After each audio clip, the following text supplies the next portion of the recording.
Saya tertarik untuk membicarakan kenyataan yang dibuat oleh Menteri Komunikasi Datuk Fahmi Fadzil yang mendakwa tarikh 11 Julai bagi pilihan raya negeri Johor Darul Ta'zim sengaja dipilih untuk menyusahkan anak muda adalah satu tindakan tidak sepatutnya berlaku.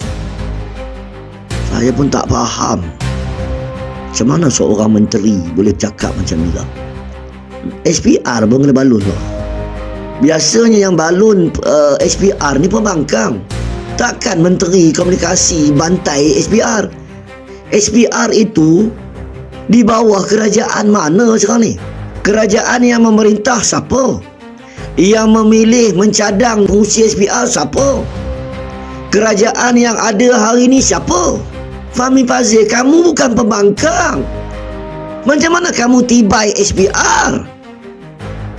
Saya tahu SPR ini dia badan yang bebas, tak kepening saudara. Biasanya orang yang bantai SPR ni pembangkang. Saya nak bagi tahu kamu, negara kita pernah ada pilihan raya buat pada hari Rabu. Faham tak? SPR buat. Yang bantah, yang bangkang, yang tak puas hati parti pembangkang. Parti pembangkang yang tibai SPR, betul tak?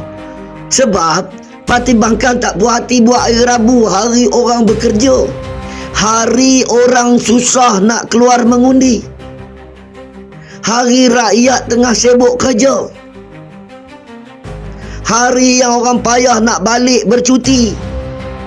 Kalau pilihan raya hari Rabu, orang kena balik hari Selasa cuti, ataupun hari Khamis. Pembangkang bantai, saya tak pelik. Sebab dia parti pembangkang. Isu ini kamu bangkang dulu SPR, memang betul. Pembangkang membangkang. Tapi bila menteri kerajaan tibai SPR, saya pening lah. Saya rasa macam ada benda tak kena lah pada pandangan saya. Bila Fahmi Fadzil menegur SPR ni lah, saya nampak satu benda yang tak bagus lah. SPR buat hari Sabtu 11 bulan.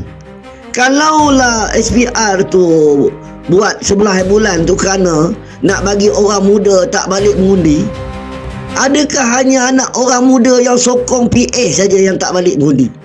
Orang muda yang sokong PN pun tak balik. Orang muda yang sokong BN pun tak balik. Maknanya benda ni bukannya ada bias ada apa. Kalau peratusan pengundi di bawah 60%, ia memberi kelebihan kepada Pakatan Harapan saudara. Dah apa pasal Fahmi marah ke SPR?